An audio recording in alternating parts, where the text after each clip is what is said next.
Just 6 days to polling day in the most unpredictable election contest of recent times. This is our last opportunity to bring leading politicians together in Wales and to test their claims and their promises. Welcome to Cardiff for the Wales Report, Election Leaders Debate 2015.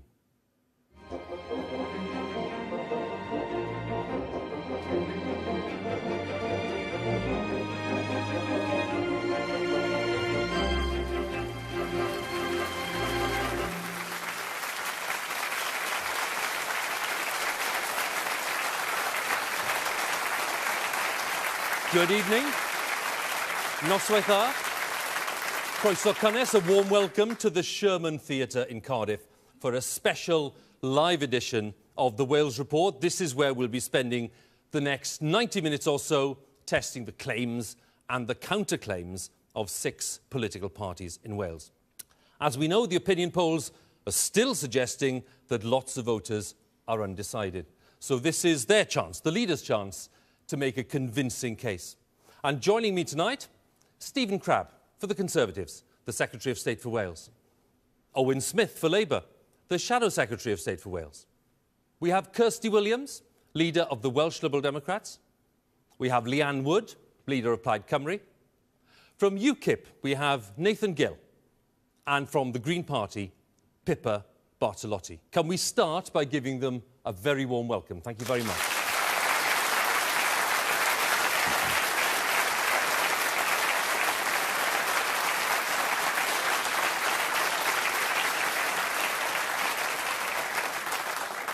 Now, we do have a specially selected audience here in the studio, in the Sherman Theatre, and they do reflect very different opinions. They're drawn from different parts of Wales. And they'll be providing most of the questions. We're live on BBC Radio Wales, and those of you watching at home or online can get involved in the discussion. You can visit our live page on the BBC Wales website, and you can get involved on social media. The all-important hashtag is Wales Debates.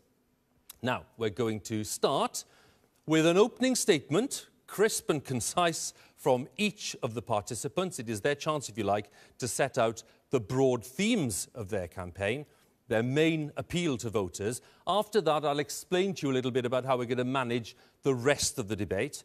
But let's have these opening statements. And Kirsty, welcome. It's over to you.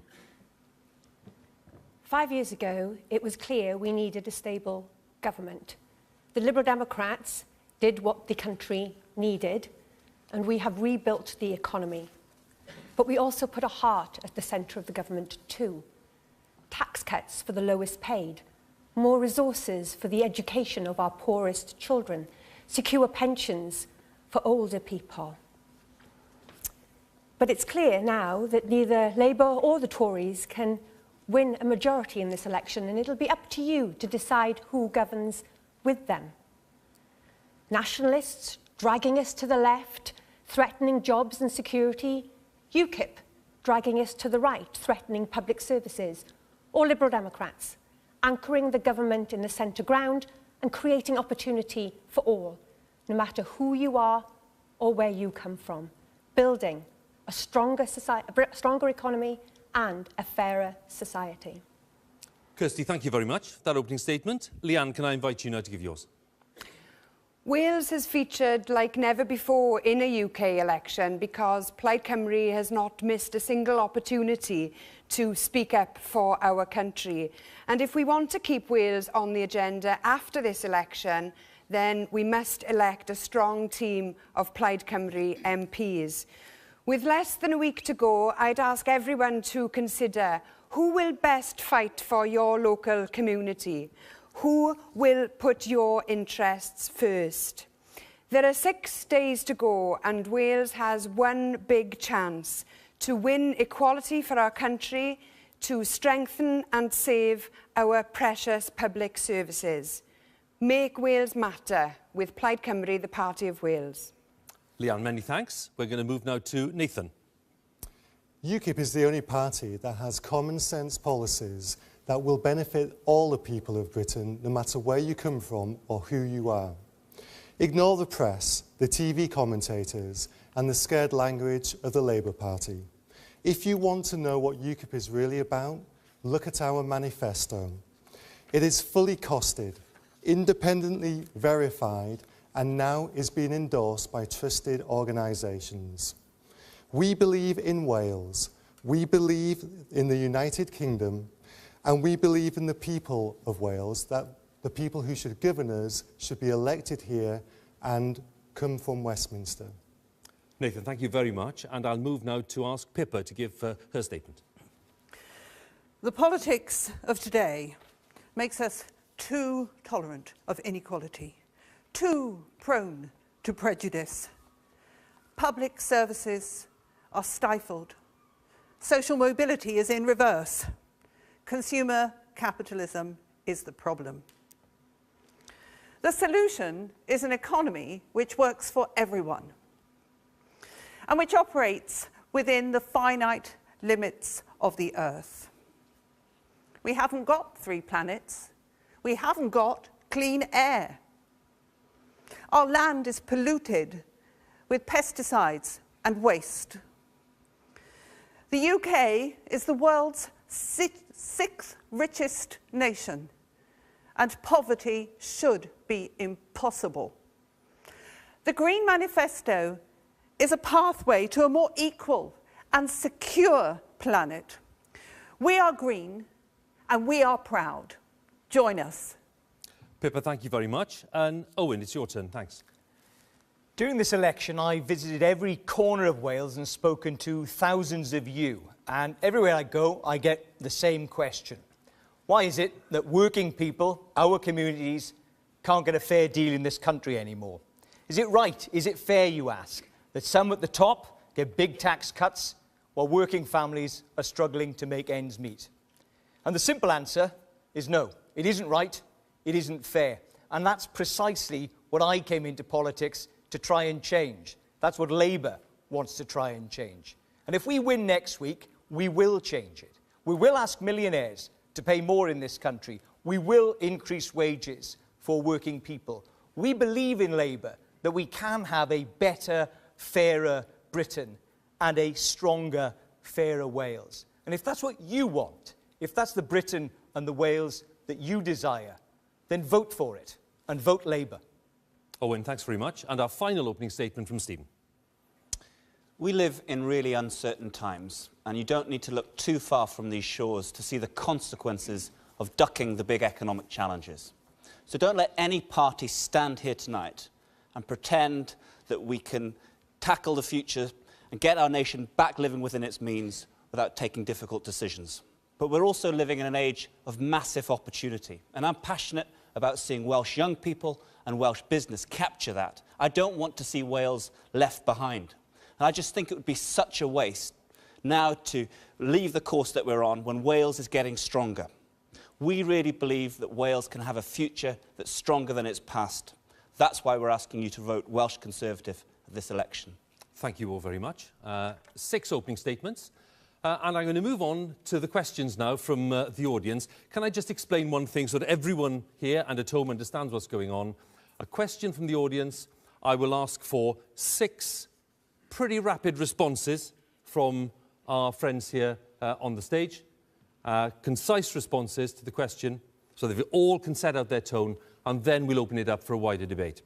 That's the plan, OK? Very important that the contributions are crisp so that we can have plenty of time for people to voice their opinions. Now, our first question this evening is from Charles Rigby. Charles, thanks for joining us. Could you tell us quickly where you're from, Charles? I'm from Cardiff University, just here. A fine institution, if I may say so. Good to have you with us. And could we have your question, please? How can politicians promise growth in the economy and in wages whilst also cutting expenditure? How can politicians promise more spending cuts, if you like, more austerity, if we're also talking about potential growth elsewhere, yeah? And I suppose, Stephen, if I start with you, and I'll go down in this order initially, it is trying to square the circle, isn't it? I mean, when you're talking about an extra £30 billion of spending cuts in the first 2 years of a future Conservative government, lots of people take the view that austerity actually has acted to suppress growth already. Where's the logic there?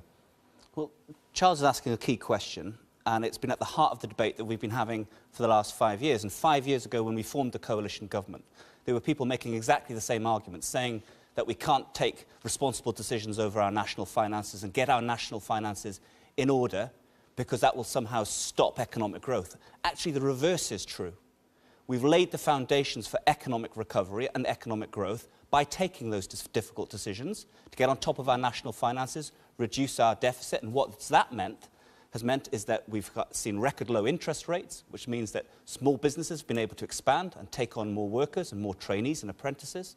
It means that people aren't getting their homes repossessed because of increases in mortgage rates. That's exactly what we've seen. And in fact, here in Wales, in the last 2 years, we've seen some of the fastest growth rates, some of the sharpest falls in unemployment, because we're tackling the big issues head on. By taking the responsible decisions, you lay the foundations for economic recovery. And that's exactly why it would be so dangerous now to change course and risk it all with a return to reckless borrowing, spending and greater debt, which has a price for the future. We'll talk a little about specific spending plans and cuts in a second. So, if I may, move fairly quickly down. Owen, your response to the question first.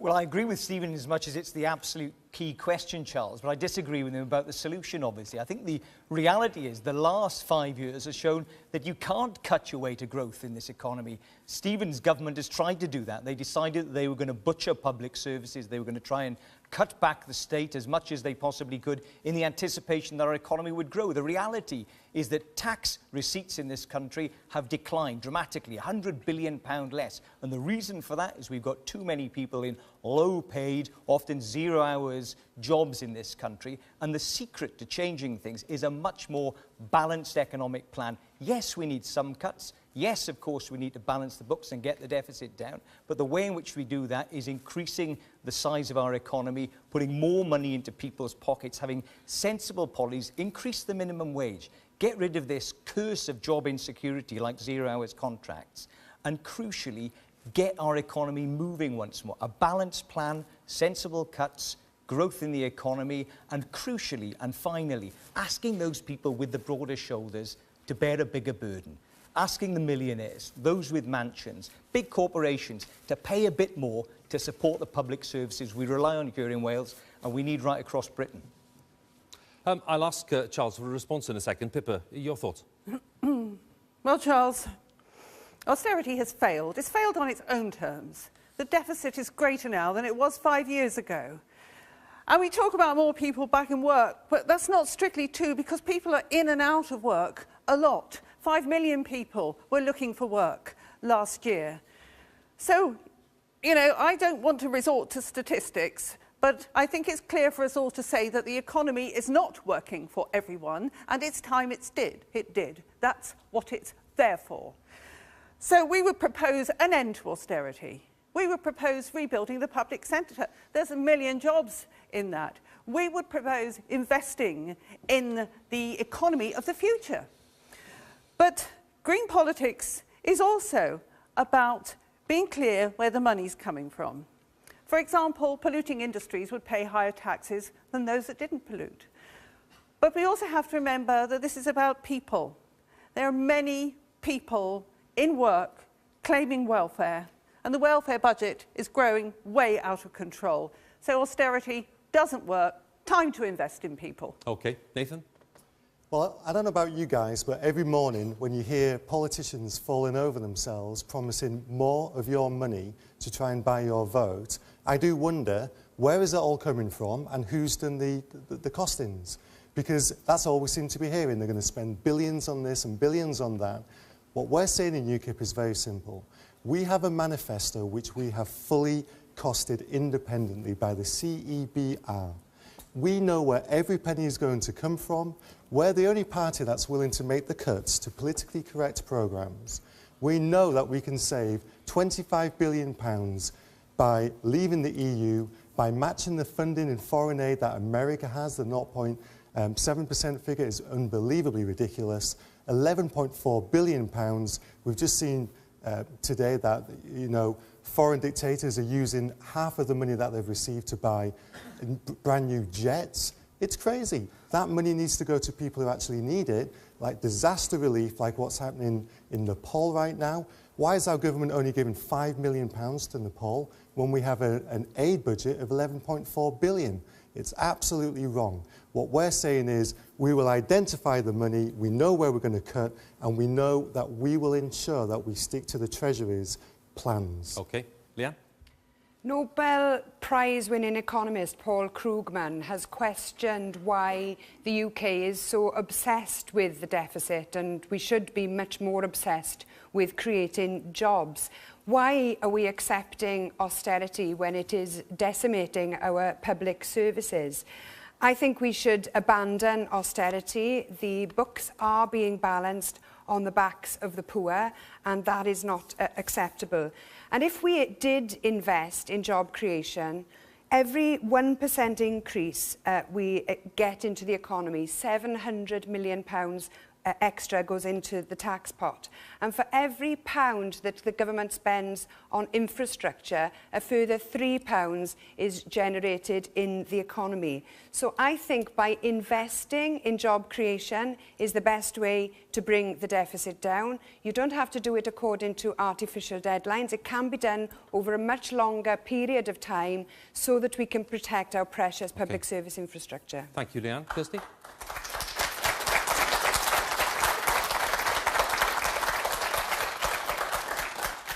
Charles, the last 5 years have been really tough for lots of people. But at the end of that 5 years, we are now in a position where employment is at a record high, interest rates are at a record low, and we're beginning to see the economy stabilise. But it's a very fragile thing. The figures only this week from the US demonstrate how fragile the economic recovery is. And that's why we've got to continue with a balanced approach. We can't risk that recovery by borrowing too much. There's nothing progressive or radical about borrowing more money. That's what got us into this situation in the first place. But nor can we risk it by making cuts to public services that we don't need, as has been advocated by UKIP and the Tories. We can have a balanced approach that will eliminate the deficit and allow us to invest the products of growth in our public services that will provide the schools, the hospitals that you and my family all depend on. Thank you so much. I want some points from the audience, please. So I want some hands. And I'm gentleman at the back first, then this gentleman here, and then this gentleman in the front. Yes, thank you very much. Thank you. I mean, listen to the answers. 5 years ago, the coalition promised us they would get rid of the deficit in this parliament and have utterly failed. And it's because they're not putting money in working people's pockets. And that's what we need to do. That's what will get the economy spending going again. How does that happen? Well, you increase the minimum wage and give people stable jobs. But there are plans to do that already.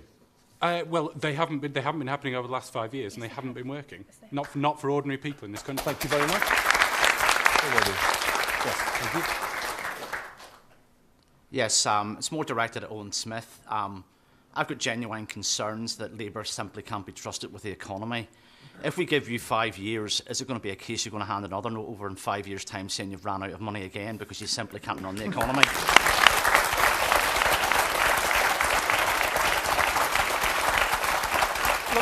I have to say, I think the gentleman at the back made my point for me. The reality is, Stephen and his government promised that they were going to sort the books out. 5 years ago, he told you and everybody else in this country that they would balance the books. The deficit would be gone today. And what is the deficit today? It's £75 billion. Our budget debt is 1.4 trillion. That's not a measure of success. No. And the reality is, of course, is we need a stable plan and a balanced plan. And that does mean some cuts. It does mean some measured reductions of spending outside those key areas. But crucially, we've got to get money back into people's pockets. We've got to get small businesses able to borrow once more. We've got to have an economy that feels like it's got some demand in it, as opposed to the precarious economy that he's presiding over. Owen, if we'd followed your advice 5 years ago, we wouldn't have made any progress tackling the deficit whatsoever. You led your team of Welsh Labour MPs proudly, night after night in the Commons voting lobbies, voting against every single step we took to try to restore order and stability to our national finances. Against cuts to tax credits. And you I'll read them again Owen, against you those stand things. here tonight and pretend that you've learnt the error of your ways, and you were pursuing exactly the same politics and economics that created the mess in the first place. You drag us back, you're just spending too much created the mess in the further first into place, debt. Stephen. You know that, and I know that. Labour spending didn't create a problem in America or Sweden or anywhere I'll be else. with you, Kirsty. Lady here, can we keep on this theme if we can? Yeah, yes? of course. Thank I you. just want to talk about the tax and benefit changes that have happened. So 85% of them affected women. I want to know the justification for that, and I want to know not just the justification for the spending cut, which is a different issue, but why they affected women in particular. And I don't want to know about what the coalition's done for women, but I want to know why those cuts affected women. Kirsty? Well, undoubtedly, there have been difficult decisions, but one of the things that have helped women the most, we've got more women in employment than we've ever had, more women in employment than we've ever had before, and we've also made it easier for women to go back to work by extending free childcare and giving a tax break to childcare. But can I talk to the gentleman at the top? One second, Kirsty, are you happy with that? No, I'm not happy at all. I wasn't asking what you've done for women. I'm asking about why 85% of the tax and benefit changes have affected women.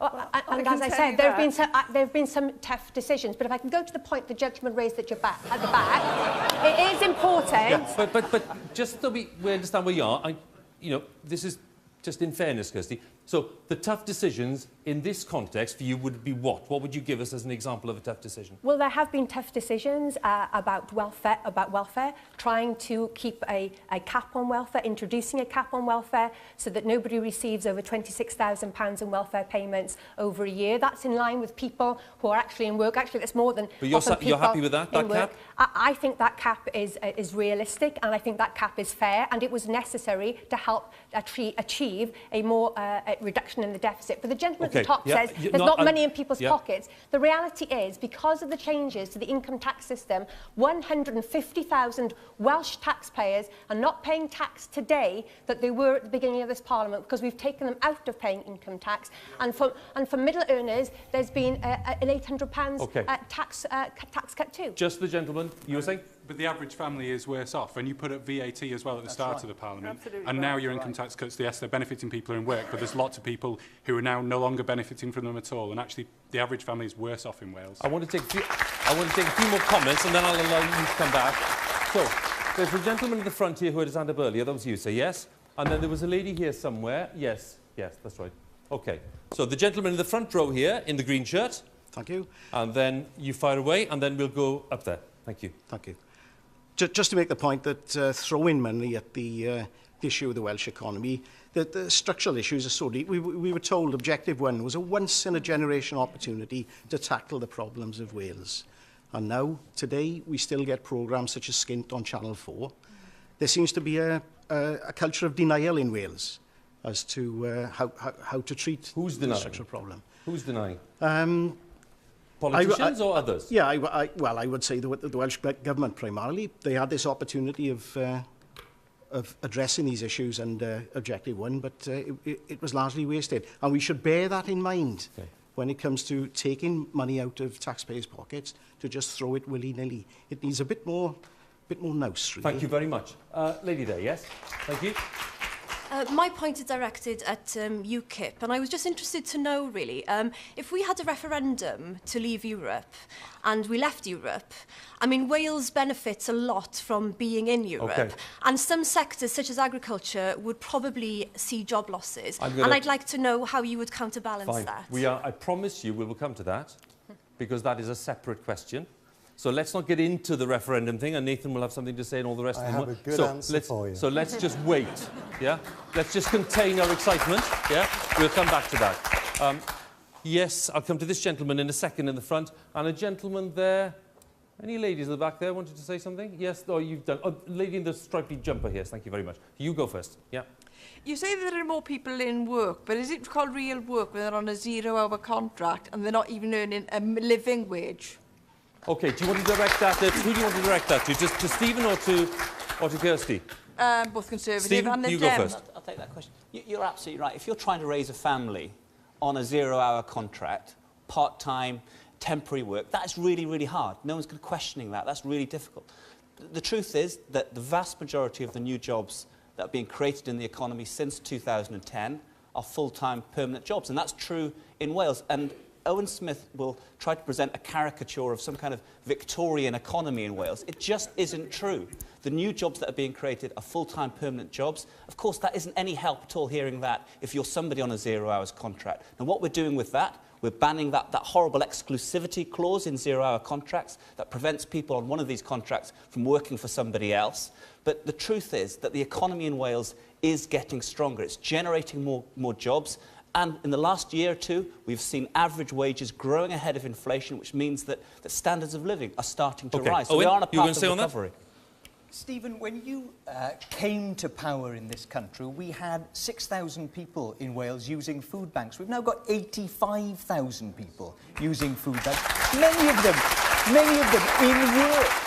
We have had an epidemic of insecurity in the workplace, and the reason for it is that Tories fundamentally don't believe that our economy works for working people. They believe in an economy that is working for a few at the top, and then wealth will just trickle down to the rest of it.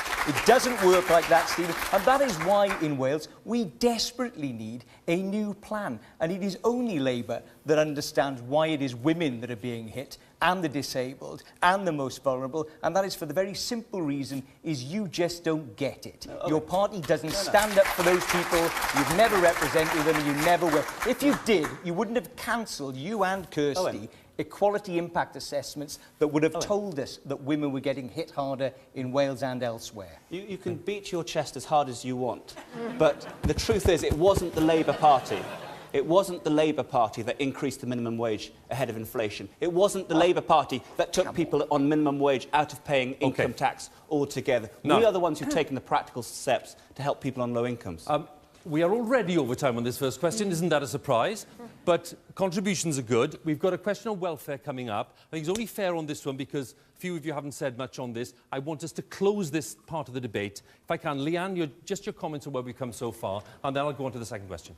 Well, 31% of children in Wales are living in poverty. That's the worst country in the whole of the UK. And welfare cuts, which particularly impact on women, are going to make that problem even worse. And I would say that the Tories are ideologically committed to shrinking the state. Margaret Thatcher made no secret about that whatsoever.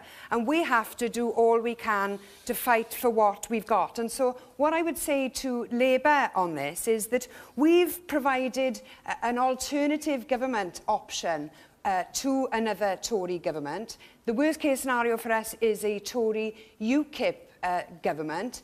Would you, your leader last night ruled out doing a deal with us and the SNP in order to prevent another Tory government pursuing their ideological cuts?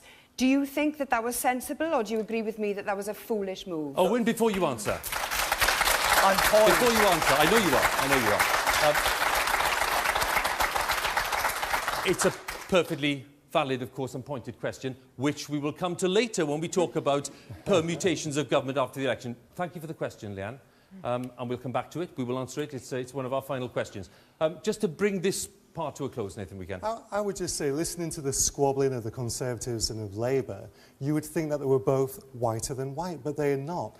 The Conservatives have... The deficit is £90 billion, and somehow they have doubled the national debt. On what? What on earth in the world have they done with all of this money? It's now 1.45 trillion pounds. Our great-great-grandchildren will be paying this off. And for Owen Smith to have the cheek to talk about food banks when it was his own government that left the current coalition with not a penny to pay for things. They spent it all. They wasted it. They squandered it. And that's why we are in the situation that we are in. Thank you very much, Pippa.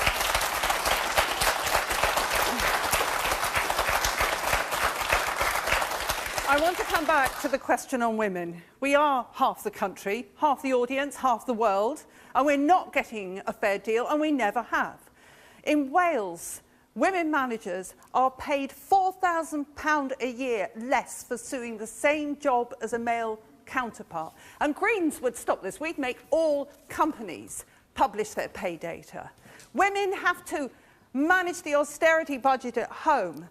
Women disproportionately need more part-time work, and yet part-time work puts them 19.5% below their male counterparts for doing the same job.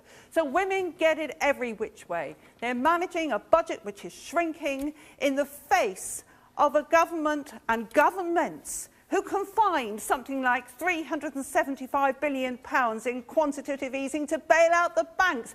Why are they pressing down on the poorest and the most hard-pressed people? I know women with 3 jobs trying to make ends meet. It's absolutely not acceptable. And girls, please just get up there, get into politics, start working for each other, and let's make that pay gap disappear. Thank you very much, Phyllis. Thanks a lot. So, we're still going to be talking a little bit about economy and cuts and spending, but second question is more widely to do with welfare. Where is Bethany? Bethany, hands up. Thank you very much. Your question, please. I'd like to know, having seen firsthand the damage that cuts to disability benefits can do, what, if you were elected, you would do to make the system fairer for the disabled and their carers? Just a word on your experience, if you would. My mum is wheelchair-bound. She was medically retired. My dad is ex-forces and was forced to close his business down to care for my mum after she lost all her disability benefits. She can't walk, and she was told by Atos that she was fit to work. OK. Now, thank you very much for the question. Can I appeal to you on this one? Because I really want to get debate in. We were a little long on those first answers. I understand you want to get a lot of points in. Owen, I'll start with you. Can we all make a conscious effort here to give a crisp response? Thank you. Well, yours sounds like an awful case, but I'm afraid to say it's absolutely typical. I've come across innumerable cases like yours in my surgeries and right across Wales, some in Stephen's constituency that I've had a lot to do with. The truth is, the cuts have affected the most vulnerable in our society, and the most pernicious of the changes that have been introduced under the welfare reforms is, of course, the bedroom tax. It's affected 30,000 people in Wales, 20,000 of them disabled. It is a rotten, I think, evil policy that this government has brought to bear on people. It's also deeply inefficient. And the most important thing I can say to you and to everybody who suffered from it in Wales is when we win, if we win next Thursday, it will be the first thing we do. We will scrap the bedroom tax and liberate 20,000 disabled people in Wales from its punishing tax. Thank you very much. Pippa. I'm shocked that the bedroom tax ever came to be honest. I was told before I came on here I wasn't allowed to swear, but that's something that really could make me swear. It absolutely has to go. But in terms of your mother and disability, I mean, the assessments were cruel. I mean, your doctor should be assessing people for disability and the level of disability they have, not people with a tick box sheet in front of them. It's outrageous. I don't know how we've let it happen. I don't know how anyone could vote this government back in again for letting that happen.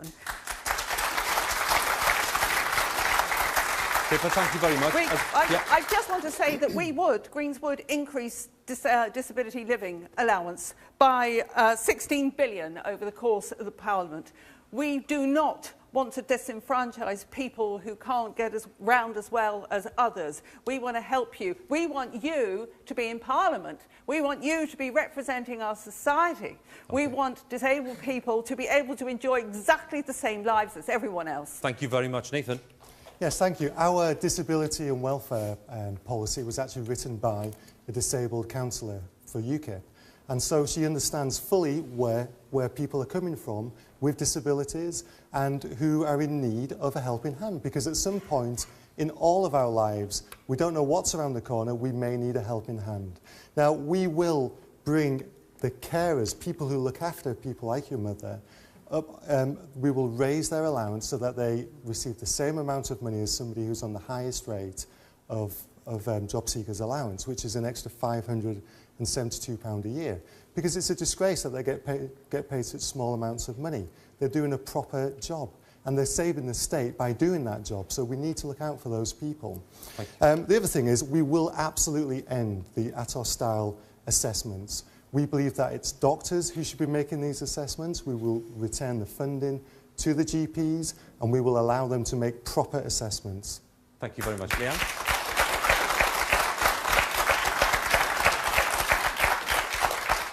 Plaid Cymru's view is that welfare reform has gone too far. The 85,000 people who used a food bank last year, the vast majority of them were forced to use a food bank because of the problems that they had with their benefits.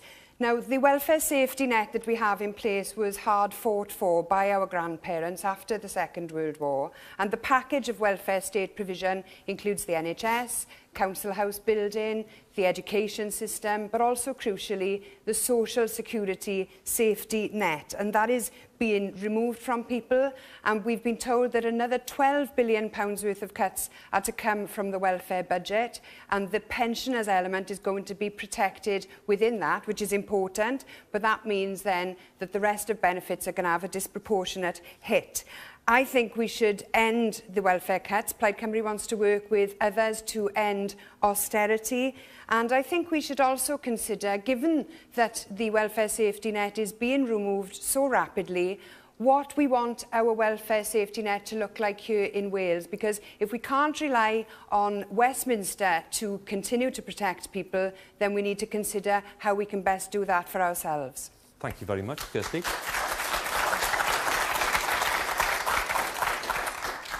We certainly need to reform the assessment process, and we would look to bring it back into the public sector rather than outsourcing it. We also need to invest in staff to ensure that the backlog of claims, which there currently is at the moment, is dealt with. So if somebody makes a claim for a benefit, it's dealt with in a timely and effective fashion. We want to exempt disabled people from the spare room subsidy, and we also want to protect carers allowance and attendance allowance, and also recognise the costs of caring by paying a carers bonus. Do you think the Lib Dems were right to back the so-called bedroom tax in the first place? I think at the beginning there was a desire to make sure that the precious public housing resources that we got were used effectively. The evaluation report says that that goal has not been achieved. In politics, you can either plough on and ignore the advice you're given, or actually you can change. And what we want to do is to reform the so-called bedroom tax to exempt disabled people, and people should not be subject to it if there isn't somewhere for them to move to. That's been a huge problem. There's been not enough houses for people to move to, and they should not be penalised in that case. You voted for it 15 times. 15 times you had the opportunity. I mean, you know, the warm words are lovely, but I was in the House of Commons. 15 times we called a vote on the bedroom tax, and 15 times your MPs trooped through the lobby with Stephen Crabb to vote to retain the bedroom tax. So you can't, I'm afraid, get away from your record on that. It's your bedroom tax. Stephen, because for more than one reason, people bring this up all the time as being one of the most unpopular, certainly, and for lots of people, most damaging things that you've done in 5 years in government. Is there any element of regret, as far as you're concerned, where the bedroom tax is concerned? Well, you describe it as the bedroom tax, and it isn't actually a tax. It's changes to housing benefit, which... And okay.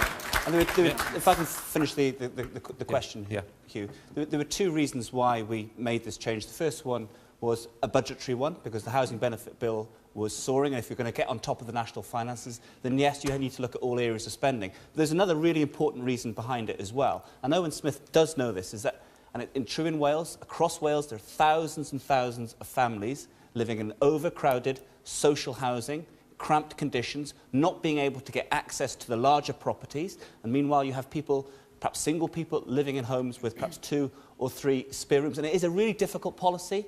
I completely understand that, and I've worked with a lot of my own constituents, if you want to bring my own constituency into this, Owen, in terms of addressing some of these issues. But those were the reasons that we did it. And Owen is trying to strike a very moral tone on this. Of course, it was the Labour Party. Because it's immoral. Excuse me, It's Owen. immoral what you did. It was the Labour Party. That's why I'm being moral. It's immoral, Stephen. Plain and simple. Well, you say that, Owen, but it was your party that introduced the principle in the first place. You brought it in for tenants, social tenants of private landlords. And it is true, we extended that to all people in social housing, but it was the Labour Party that brought the principle in the first place. And of course, it is a difficult policy, and I completely understand that. Hold a second, Owen. But the one thing that we have done is supply Welsh local authority with millions of pounds of extra money to support people in exactly the circumstances that you described, people with disabilities who need that extra room for equipment or to meet their needs. Part of the problem, though, is that the Tories go out and deliberately demonise people who have no choice other than to rely on benefits. I recently asked the government under the Freedom of Information Act to tell me how much money had been spent on campaigns to crack down on benefits as compared to tax avoidance and tax evasion. And they spend 10 times more on benefit fraud than they do on tax evasion, even though 3 times more is lost through tax evasion. So what is that all about? Leanne, that's just not true.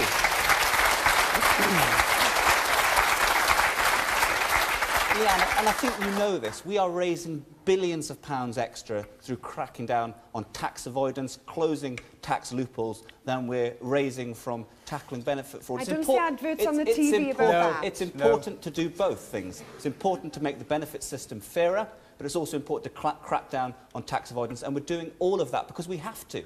If we're going to get on top of this financial challenge, we have to do all of that. Thing is, One Steve, second. It hasn't even achieved what you set out to do. Okay. It hasn't reallocated housing because it was never going to work because we don't have the right sort of housing to reallocate. What I'd like to do now, what I'd like to do now is just, what I'd like to do now is give the audience a chance, okay?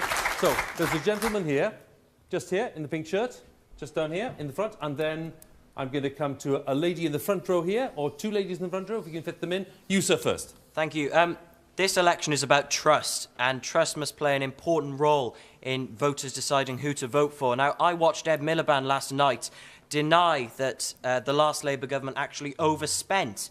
So I'd like to ask Owen, give him the opportunity now to admit, did the last Labour government actually overspend, and do we need to make cuts to actually solve the issues that this country is facing? It was very important, Owen, wasn't it? Because it was that moment where, when Ed Miliband said he did not agree with the questioner, he didn't think the last Labour government overspent, there was a noticeable reaction from the audience. Do you think the last Labour government spent wisely?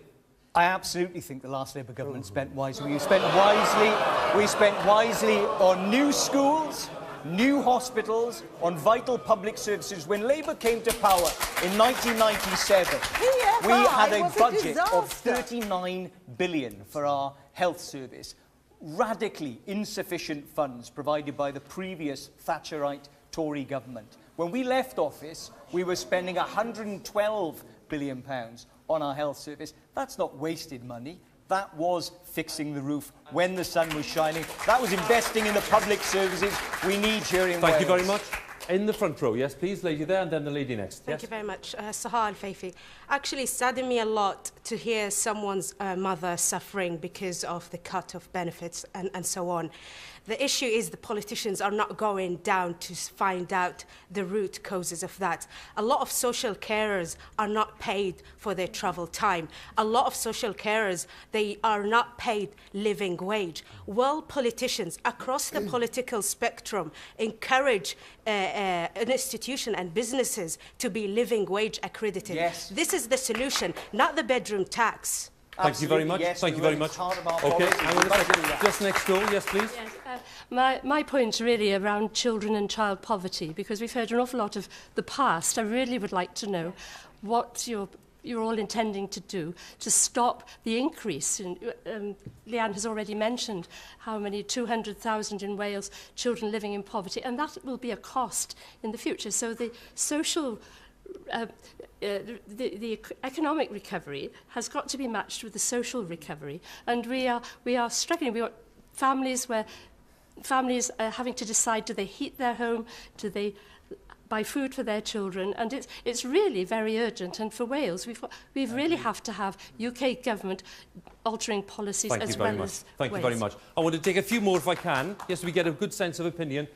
Gentleman there, yes, in the polo neck, yes, and then gentleman over here. You were waving at me earlier, yes, and I'll come to the gentleman with the beard here afterwards. Thank you very much. Yes, sir. All the panel are saying the same on basically the minimum wage and everything increasing and some of the audience. But how are we going to support businesses as well if this is an increase? We're already seeing the effect on Welsh high streets all over where they're closing businesses because they simply can't afford it. Why don't we just get rid of the tax on the minimum wage and take people out of it now? Thank you very much. We were over here somewhere. Yes, gentleman in the front here. Thank you. Yeah, I feel sorry for the lady who asked the question because it was a question about the problems of disabled people, but Owen Smith just changed it to the bedroom tax. Completely off the subject that was asked for. Your point would be, what would you say to the point that was made then? I really don't know the answer. No thought at all on what the solution might be? No, I couldn't give you Okay, gentleman with the beard, thank you very much. I declare an interest as the father of a young man with very severe disabilities. I'm sure guessing that people with disabilities in the audience or watching at home must be beyond exasperated to hear politicians talking about people with disabilities as a political problem rather than as equal members of society. And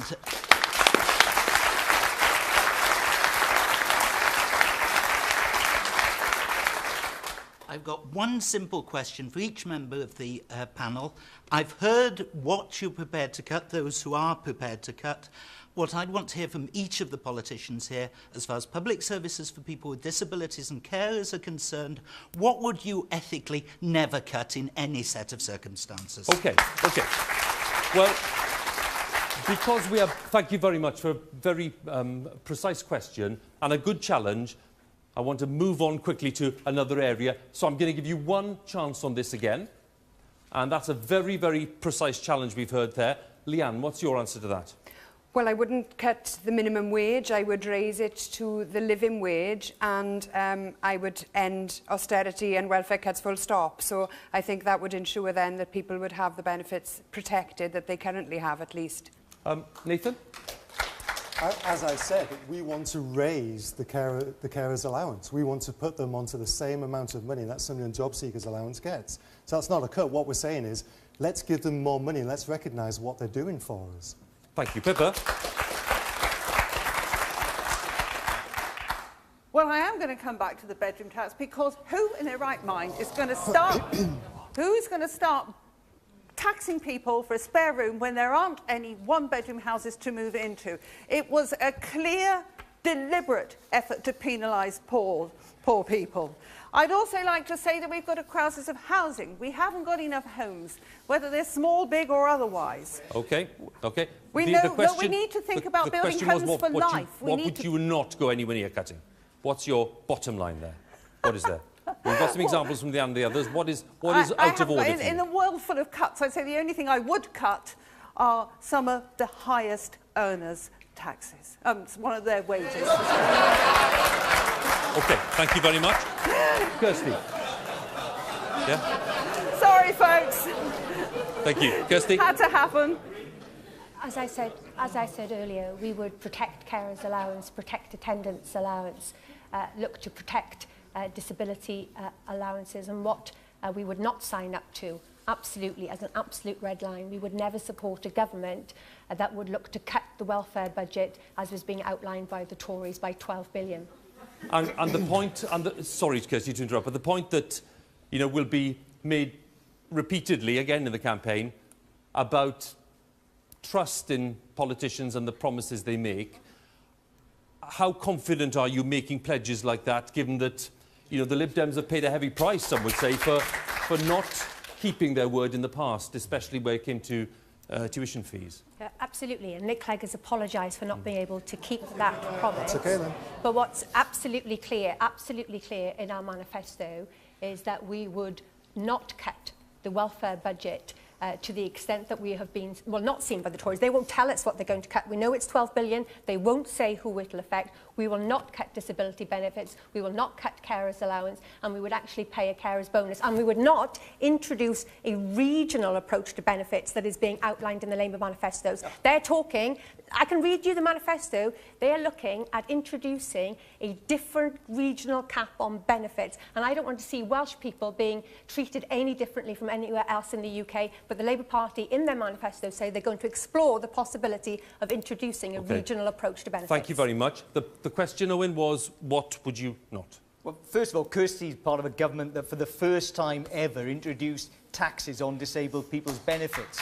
We'll never do that. Let me be very clear, we will not be cutting disabled people's benefits in this country at all. We don't think disabled people are a problem. We think the Conservative and the Liberal Party that's formed this cruel coalition over the last 5 years is the problem. And the reason I bring the bedroom tax up is, of course, it is disabled people. It is 20,000 disabled people in this country who have been the principal victims of the bedroom tax. That's not something to laugh at. That's something to be ashamed of. Thank you very much. Just in terms of not cutting, Stephen, there was a debate yesterday about whether the Conservatives had an appetite to cut child benefit at a fairly drastic level. Any comments on that? No. We've been clear. We don't want to cut child benefit, child tax credits. We don't want to cut pensions. We don't want to cut the minimum wage. We want to protect the most vulnerable in our society. And yes, we need to carry on with welfare reform.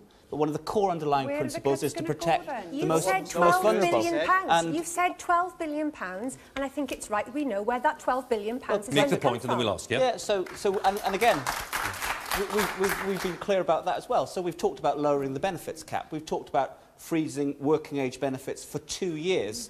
We've talked about getting rid of housing benefit for 18 to 21-year-olds to end the situation where young people can... You're still penalising the poorest in society. The situation where young people can walk straight out of school onto unemployment benefit, receiving housing benefit, to go and live in a flat of their own. That situation cannot carry on. But so is it fair to say, Stephen, that you have £10 billion worth of projected cuts in welfare which haven't been spelled out? We can be even more specific, because we're going to save money by cracking down on EU migrants coming into this country and claiming benefits from day one as well. But it still doesn't get you to 10 billion, does it? Well, Hugh, every single one of us actually should be standing here tonight saying that if we were going to be part of a government, we should desire to see overall welfare spending coming down, because what that says is that your aspiration as a government is to see less people in welfare dependency, less people living in cycles of worklessness, less people unemployed. And we should all have the aspiration to see more people living independent lives, working, bringing home a regular wage. That's what should be at the core of regular wage that covers their living costs. Let's hold for a second. Let's hold for a second, because time is flying. Where's Kemi Nevins? Kemi, where are you? Thank you so much for joining us. Could you tell me where you're from? Cardiff. From Cardiff. And what you do? I run a cafe, but I also trained as a nurse and I trained as a teacher. So I've got a vested interest in anything political. Really. Excellent, excellent. So could we have your question, please? I'm just sort of very aware, especially this year, that many of the decisions made regarding the NHS are short-term measures, really, and I think they're designed to be crowd-pleasing, possibly votes-winning results, strategies, policies. And I'd like to know, what would be your commitment to secure the long-term future of the NHS in Wales? What would you like to hear from people here? What's the point you'd like to hear? I think I'd like to see more of a focus on health promotion, health, looking at people taking maybe outside of the box view of health, where much of it is focused on A&E waiting times, GP surgeries. They're important, looking at the crisis, yeah. They're very important, but looking at crisis management without really looking at the long term. OK, fine. Please, can we be concise? Yes? Because last time we used a lot of time in this section. So I really would like maybe a point each, if I can do that. Then we'll have more time for debate. Pepper? Well, first of all, we would make sure that the NHS is properly funded. Everyone is telling us, the nurses, the doctors, the unions. Greens would put in 12 billion as a first start off to get the NHS working with the right sort of resources, remembering we are growing older, we are changing as a society, and we have to fund it. I'd also like to say that we would put mental health on a par with physical health. We have to treat the whole person. And also we would stop our NHS from being an NSS, a National Sick Service. We would do much work in helping people to live much more healthy lives, eat much more healthy food, to relieve some of the burden from the NHS. Thank you so much. I should underline, of course, health issues in Wales. The NHS, management of the NHS running, is a devolved issue, isn't it? So it's the responsibility of the Welsh Government. So we just need to make that context clear. We're talking broad principles here. Nathan, your view on this? Yeah, well, you're right. The NHS is devolved, but 43% of people in Wales seem to think that Westminster control the NHS here in Wales. But in fact, it's the Labour Welsh Assembly government that does, and they've made a right pig's ear of it. Now, what we all know...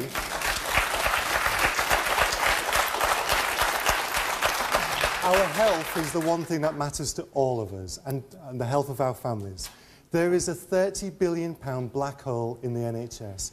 We have identified ways of filling this black hole. We're not just making up the figures like the Conservatives or living in la-la land like everybody else. We know where the money can come from. We're saying that you, the taxpayer, have already paid those taxes. We will invest it back into our NHS. We have £3 billion a year immediately that we can put into our NHS to get it back on track, because it isn't an issue of money. We do need to put money into it to fill that gap. We need to make sure that we've got the nurses and the doctors, and that we are training our own nurses and doctors. It's a national disgrace that we have to rely on nurses and doctors from the third world, where they are using their precious resources to train nurses and doctors, and then we go and bring them over here. We used to export nurses and doctors all over the world. Nathan, thanks very much. Leanne, your perspective on this. There were two parts to the question, weren't there? It was to do with the future of the NHS as an institution and how it's run, but also to do with wider health issues around preventative medicine. So, your thoughts on that? The future of the NHS faces a number of threats, and I don't think that the future is guaranteed because of these threats. The Labour government in Cardiff Bay is pressing ahead with its centralisation programme, and they tell us that's because there aren't enough doctors, and so Plaid Cymru wants to introduce 1,000 extra doctors into the NHS to combat that problem.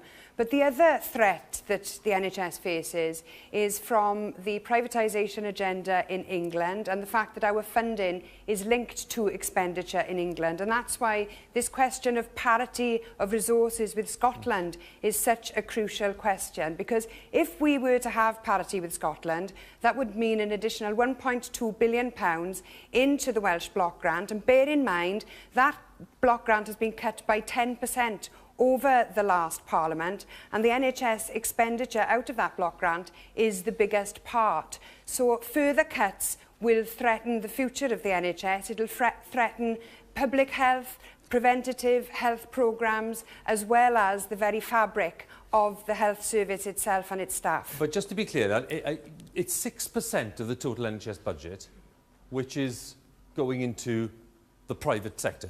In terms of private provision, it's 6%. So when you say privatisation, clearly there's an element of it, but 6% suggests it's a pretty modest element, doesn't it? A huge budget, though. Well, it's a huge budget, but it's 6%. Hang on a second, Pippa. Day. Yeah. Hang on a second, it's 6% of the budget. And it will grow if it's allowed to go unchecked. And if we look at the amount of money that was spent, for example, on PFI schemes, then the debt now that has to be paid off because of those schemes, and those assets are not held within the public sector, they are private assets. Okay. So there's lots of threats that are happening in England, and because, although health is devolved, but our system is very much dependent on the way that funds are allocated there, we can't tear the two things apart. OK, thank you. Kirsty?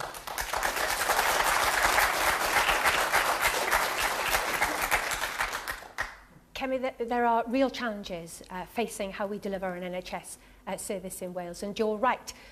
Part of the reason is we need to try and ensure that demand is actually controlled, and we do that by trying to invest in a primary care-led service where we give people the opportunity to take control of their health, that we invest in mental health, which has often been ignored, but we also need to take the politics out of it. What we've seen over the last 12 to 18 months, the intemperate language used on lots of sides has done nothing but frighten Welsh patients and demoralise the staff that are working in the NHS. There are big challenges, and I think we need to take the politics out of it, get people around the table with those who are responsible for delivering the services and come up with a sustainable plan, and then we need to finance it. And my party's committed to finding the NHS money that they say they need, and we'd spend it on more nurses on our hospital wards, better mental health, and actually enabling our GPs to treat more people in their community, because that's where people want to be treated. They don't want to be dragged off to hospitals, which increasingly are many, many, many miles away from where they live.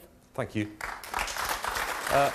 Stephen, is it true, Stephen, that David Cameron still is of the view that the Welsh NHS is a disaster area?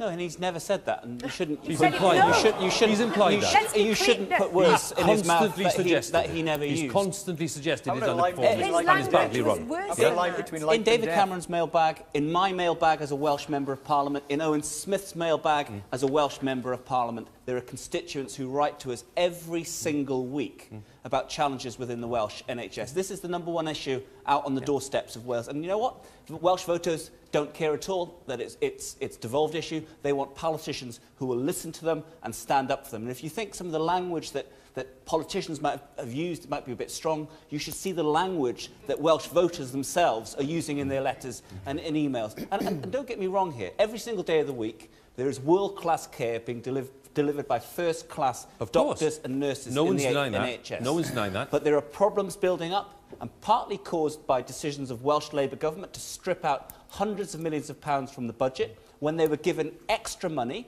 specifically to protect the NHS budget in Wales, and they chose not to use that money for health in Wales. That was an appalling decision, and we're living with that consequences now. But if we can return to the question, because it's a great question, the most important thing that we can do as Westminster politicians at a Westminster election is to commit to the £8 billion extra that we will be voting on in Westminster after the election to secure the finances of the NHS in England. Now, why is that important for Wales? Because that's important for Wales because through the Barnett formula, it releases an extra £450 million for the NHS in Wales, which the NHS really needs. Now, in fairness to the Liberal Democrats, they're signed up to that. We as Conservatives are signed up to that. And Ed Miliband has gone out of his way to duck committing to that extra £8 billion, extra £450 million. So 2 points, Owen. 2 points I want to put to you. You're not committing to the extra £8 billion, and you are certainly in a position where the Welsh Labour government was taking a bit of an axe, I suppose, to elements of Welsh spending on the NHS, whereas in fact it was ring-fenced in England.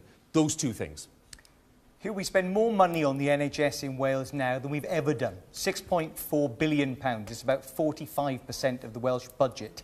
It's the highest amount we've ever spent. And Stephen's right. I do get people writing to me about the NHS. But, Stephen, I'll tell you, I mainly get people writing and speaking to me about what a great service they get and what an excellent service our NHS provides. And I get quite a lot of people who are horrified that a British Prime Minister could describe our NHS in the way in which he has, that he could talk about Offa's-Dyke as a line between life and death, implying that you are more likely to die in a Welsh hospital than in England, or that the health secretary could talk about Welsh patients as refugees for going to England. The truth is, it is a good question, and the answer is we know in Wales what we've got to do. We've got to love the NHS as we always have done. We've got to remember what it's there for. It's there to look after our people. It's built on cooperation and solidarity. It's a great Labour invention, a Welsh invention. It's not for privatising, which is what you're doing in England. It's not for turning into a competitive structure, which is what Stephen believes in. I'll come to you. There are lots of people with their hands up. So, I want to be very fair here. There's a lady here in the blue blouse. There's a lady right at the back who's been very patiently signalling to me. Yes? Right at the back row. And then there's another lady here with yellow and green scarf. Thank you very much. Yes? I'm from the northeast of England, but I'm at Cardiff University. And to be honest, I'd say from my brief experience of the NHS care in Wales, I'd say the NHS care that I've experienced here, specifically with things like ringing the doctors and actually getting through on the first try rather than after 98 phone calls, which is something I've often experienced at home, and free prescriptions, I'd say in my experience the quality of the NHS care I've received is superior in Wales. Are there any plans from any of your parties to roll that out across England, especially free prescriptions? Thank you very much. That's an interesting one. OK. Yes, at the back, please. Thank you very much. It was nice to hear a couple of mentions about mental health, but it's only ever a mention. And considering everyone's talking about throwing billions into the NHS, the budget for mental health care at the moment is £1 million a year in Wales. That's ridiculous. And considering if you've got something like an eating disorder in Wales, you have to move out of the country for care. And that is awful. And considering the numbers of people affected by mental health care is going up and up and up, and no one has said anything about it or prioritised it. Thank you very much. Lady here. And so the lady here next, thank you very much. Then we'll come down to this gentleman here, and then this gentleman with the glasses here. Thank you very much. Yes? Yes, lady up there, yes, that's it, that's you. Yep. Yeah. there's been a lot of talks about migrants being a burden on our welfare system or migrants being a burden on our NHS and healthcare system. Actually, migrants contribute more than actually taking out of our economics. The issue with healthcare, we've got an aging population. It's straight, you know, it's going to be a bigger drain on our health system, whether it's to do with mental health, as mentioned before, whether it's to do with physical health. It's going to need more investment. So let's face up to it and let's commit ourselves to that investment that NHS really needs. Thank you so much. The gentleman here. Thank you. Gentleman here, yes. And then we'll come back here. Thank you. Yes? Hi there. I'd like to direct my question towards the Labour. I live in a local constituency of Caerphilly. Now, you talk about increased spending in the NHS in Wales, but we used to have a very good major A&E in Caerphilly. But then, not so long ago, they demolished it and replaced it with a, you know, they must have spent millions on the new hospital, which only has a minor A&E. And people have actually died waiting for critical ambulances to take them to major A&Es in Royal Gwent and Cardiff. What do you have to say for this? Thank you very much. Yes, there's... where was I? Yes, gentleman there, that's right. And then lady here. Thank you very much, yes. Well, Wales has one of the highest, or the highest rate of obesity in the whole of Western Europe. And I think it's something that's sort of dodged quite a lot because people don't like to talk about it. But obviously it places a huge strain on the NHS. So it's all very well pumping money into it, but we're not addressing some of the root causes. I'd just like to know what some of the parties propose be done about that kind of thing, as the lady asked. Someone will pick that up. Thank you very much. The lady here, yes, thanks very much. Education has seen some of the most savage cuts in recent years in Wales, and without investment in education, we won't see growth in the NHS, we won't see growth in any sector of the economy, because children, which I think are the most fundamentally important members of our society that no one has touched on and nobody has mentioned, apart from one brief comment at the front here, you know, class sizes are rising, there are continuing job losses. The Conservative Party proposes that it's good enough for our young people to be taught by non-qualified teachers and by teaching assistants. So there will be no improvement to the NHS or anything else in our society if we do not invest in education. We have seen the most savage cuts since the last general election, and I would like to know what the parties propose to do to improve the education service in Wales. OK, there were lots of points there, yes, there are lots of points.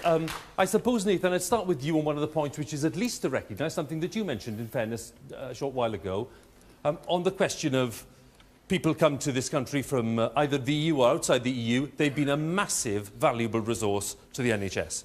Absolutely, and we're not saying, you know, we're not disrespecting anybody who works in the NHS.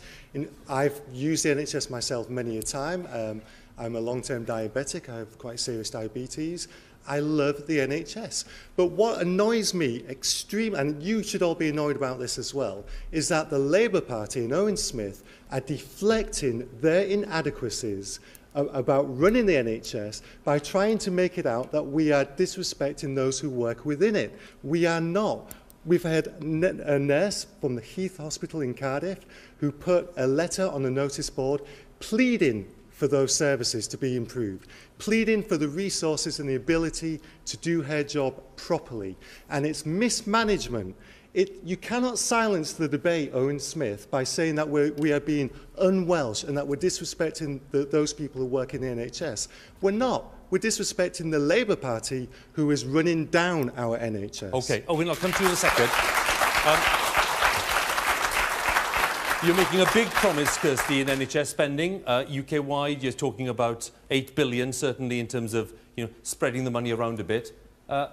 Again, just to ask you in terms of your commitment to voters here, is that costed? Do you know where that 8 billion is coming from? Because the Conservatives certainly have been accused of throwing a lot of money around without costing it. I'll give Stephen his chance to come back. Do you have that fully costed? Yes, absolutely, and that's the difference between the promises that my party is making in Stephen's. We know that the first 1.75 billion has already been appointed via the autumn statement. We would fund the rest by, for instance, abolishing the shares for rights schemes that the Tories support. We would make changes to some of the taxes around capital gains that would raise more money. We're prepared to make the tough decisions because we know that we cannot provide the mental health services that were talked about or the obesity services. The Welsh Government has an obesity plan. They just never implemented it. It's a great plan, but they never did anything about it. And in terms of nurses, we know that Welsh nurses are looking after more patients than they would be in wards in England, and that's putting a massive strain on them. And Owen knows, because the ambulance response times in his own areas, you cannot be satisfied with people in your own area ringing an ambulance, waiting those, and knowing that for the vast majority of time it will not get to them in 8 minutes. We need all of us to work together to find solutions to these problems, and calling each other out does nothing but really, really upset Welsh patients and the staff, and it makes it harder to deliver a Welsh NHS because staff are leaving to go and work elsewhere. OK. Owen will get a chance in a second. Leanne? I think we've heard a lot from the audience tonight about the need for investment in mental health services, investment in education services. There's no question that more cuts will cause more problems. But I'd like to pick up on the question about obesity specifically, because Plaid Cymru has put forward these plans to train an additional 1,000 doctors over 2 terms of a Plaid Cymru government. And one of the ways that we've identified to pay for that, or to contribute towards the paying for that, is to introduce an innovative tax on sugared drinks. And if we were to do that, then we could raise some of the £65 million that it would cost to introduce the additional 1,000 doctors into our health service. Thank and you it would very also much, tackle the obesity problem. Understood. Thank you very much. Owen, quite a few things there said about Labour and its record. Just to conclude on this section here, money, the fact that you're not prepared to put in the 8 billion that they're promising. Why? Because lots of people would expect Labour to match that. What's the reason for it? Well, we've said very, very clearly that any of the promises we make at this election, and I think this speaks to people's concern and that they can't trust politicians, have to be fully funded. Now, neither of these parties have said how they're going to fully fund the 8 billion. We've said we can fund £2.5 billion by introducing a mansion tax on properties worth over £2 million right across the whole of the UK.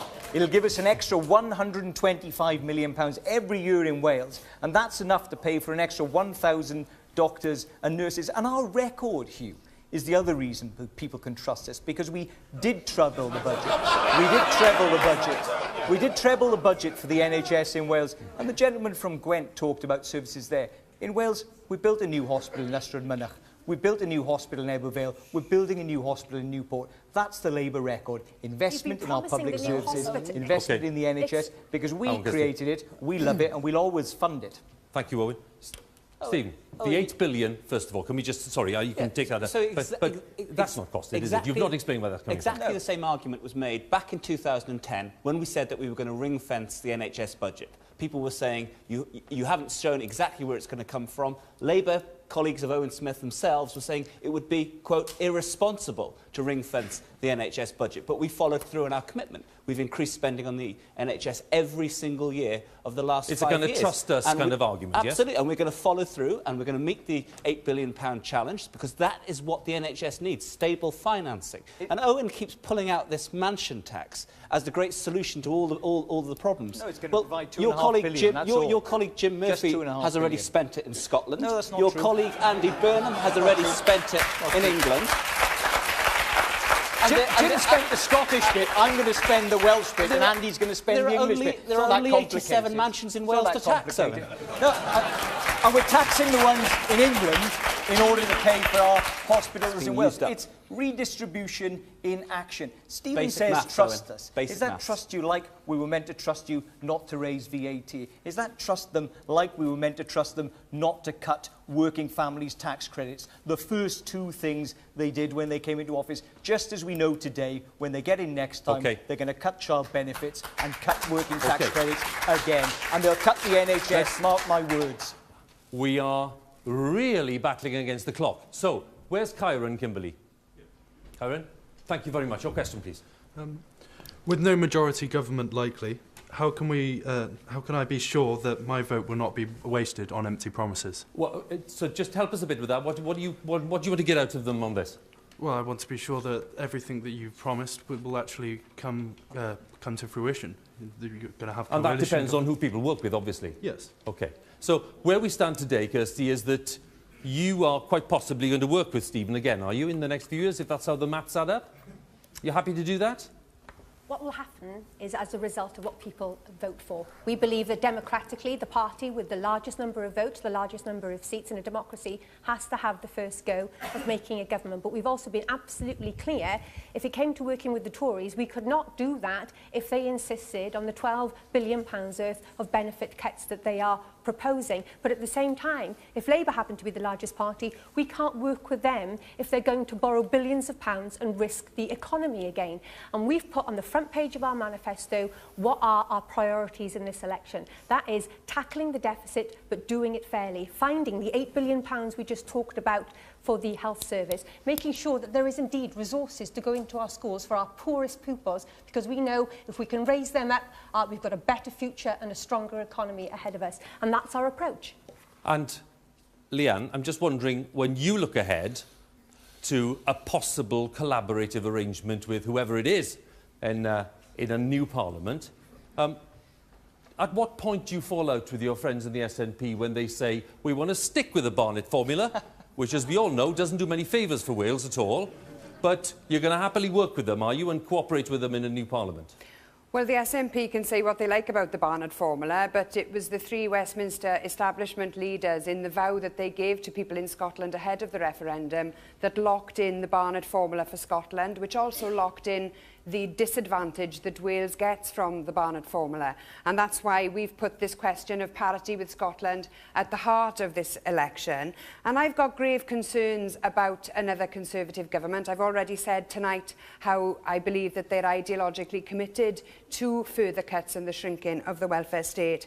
And I would like to work with Labour to prevent another Tory government coming into office, and I think that that's what the majority of people in Wales would want as well. And I would appeal to Owen Smith tonight to have a conversation with your leader, Owen, because it's highly irresponsible for him to lock out Plaid Cymru and the SNP in the way that he has, because that really risks letting in another Conservative government, and I think that's a foolish move. The reason people can be certain that we're going to deliver our promises is we're the only party that isn't obsessing here about a coalition, what happens after May the 7th. We're being very, very clear. Our job is to present Labour's programme, our plans to improve this economy and this government for working people. You're in denial. It's very, very simple. simple. Not going to happen, Owen. Very, very simple. Hang on a second. Why do you say that, Leanne? I'll come back to it. Why do you say Owen's in denial?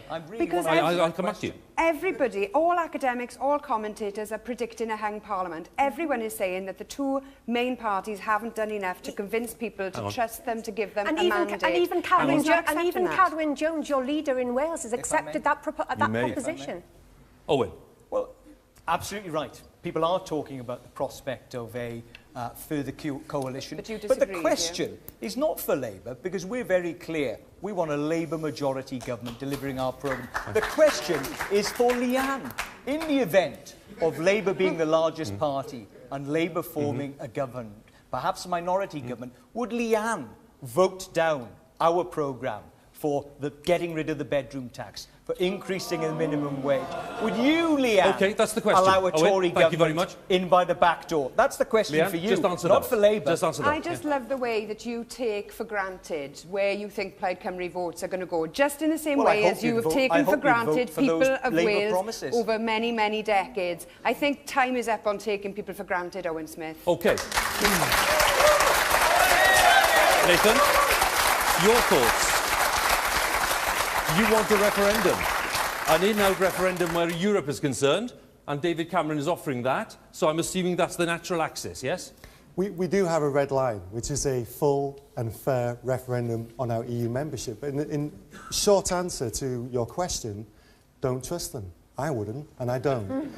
The reality is, everybody knows that there was going to be a coalition government. And when they are making all of these promises every morning, telling you to vote for them because they've got billions of pounds of your money to buy your vote with, they know full well that when they get into coalition, they can say, but it was the coalition partner which stopped us from doing this very weakly, and we all know what they're going to do. Look at this stage. Politics in Wales is changing, and changing for the better. 5 years ago, there would have been three parties up here. or maybe 4. The reality is now we live in a multi-party state, and the reality is that the Labour government do not have a right to your vote here in Wales. They have let you down time after time and taken you for granted. Don't be taken for a mug any longer. Use your brains, look at all of the parties, consider what's best for Wales and what's best for you, and vote with your heart. Thank you, Nathan. Pippa? If you vote for what you believe in, it cannot be a wasted vote. The people I speak to are saying on the streets, in Newport especially, where I live, why can't you all get your heads together? Why can't you all just get your heads together and agree to do what's right for the country? And that's what they want. And so they will send us a coalition, more than likely, again. And we have to be prepared to work together. I would like to also say that your vote, if you vote for one of the smaller parties, such as the Greens, could be counted in a way that you can't imagine at this moment, because if millions more people vote Green and we get hardly a handful more MPs, that'll show up our voting system for the sham that it is. We need proportional representation, and we could get that if people vote for what they believe in, start letting the little parties in, and giving us a voice for proportional representation. Thank you very much. Thanks very much. Stephen. We're 1 week before polling, and it's too early for Hugh, yourself, for any of us up here to call the outcome of the general election. It's got a long way to go yet. There's probably around a third of all voters who've yet to make up their minds. So there's a lot of work for us all to do to convince voters. But there is one party and one potential Prime Minister who can secure an overall majority. That's David Cameron and the Conservative Party. And you have just heard the squabbling between the parties, and this is even before they've got to the stage of sitting down with each other on the Thursday, May the 8th, to talk about a potential coalition. That's the alternative, the squabbling coalition of chaos. And there is an alternative to that. There's an alternative to that. There's an alternative to that, which is stable government, which this country really badly needs. Okay. And there's a chance to vote for that. You are going to get the final word in the last few minutes. So I want hands up for gentleman in salmon pink shirt, and then over here somewhere. Yes, lady there. Thank you very much. And then white shirt at the back. Thanks a lot. Yes, sir. The main two parties, for me, are delusional to think you're going to win a majority. You're not. There's going to be a coalition. And the SNP worry me because this is ultimately a party that wants to split up the United Kingdom. Thank you. Thanks very much. Lady here. We had a referendum on the electoral system in 2010. Why do you think the people's opinion has changed in this time, and why should we have another referendum in the next Parliament? Good point. Over here, where was I? Yes. Gentleman here, yes, thanks very much, yes. Question for Owen. If you had the key to number 10 in your pocket, would you seriously hand it to Stephen, to hand it to David, rather than working, and I speak as a socialist, working for progressive policies in Westminster? Hold it, Owen, hold it, Owen. Yes, lady here, over the front, and then white shirt at the back. Sorry, yes, thanks very much. Yeah. For Owen, I worry about the reality that the Labour Party see. You haven't overspent in the past government. You don't think you're going to need to form a coalition. I would love to have a Ferrari. I have a push bike. I like a Ferrari as well. Thank you very much. At the back, at the back. Will any party here, every party here, rule out a deal with Plaid Cymru? Because Plaid Cymru is a nationalist party, and if you look at the books of history, nothing has ever come well of nationalism. OK, that point's been made. Gentleman there, yes, sir. Yes, you. We have a great advantage here in Wales because we can see what a Conservative and Liberal government will do. We've also seen the negative effects of a Cardiff-based Labour administration as well. I don't think we can trust any of the three of them at all. I think there is a massive call for change. When we look at the Labour administration, you talked about the NHS earlier, Owen, but you cannot be trusted on the NHS. Thank you very much. You cannot be trusted at all because you talked about the building of hospitals. Well, my wife had to wait ages, over an hour, for an ambulance to take her from one of the hospitals you mentioned you spent £172 million on, and my wife nearly died waiting for a transfer, waiting for an ambulance. Thank you so much for making the point. Thank It's you. about time we had some change. It is a very, very quick one. Thank you very much. Thank you. Very quick one. After the Scottish referendum, David Cameron went outside Downing Street and made a mess of what had happened. There had been a clear message to from the Scottish people. They wanted to stay part of the United Kingdom. But it's become a mess again because of David Cameron. Thank you so much. And I hope that the friends here on the panel will agree that the last word quite rightly belongs to the audience. Our time is up. Our debate is at an end. Thanks to our politicians very warmly. Thanks to the audience here at the Sherman Theatre in Cardiff. The debate continues with my colleague Felicity Evans, with a special phone-in on BBC Radio Wales. And of course, you can continue to have your say on social media. The hashtag, all important, is Wales Debates. Full list of candidates on the BBC website. But from Cardiff, thanks for watching. No star. Goodbye.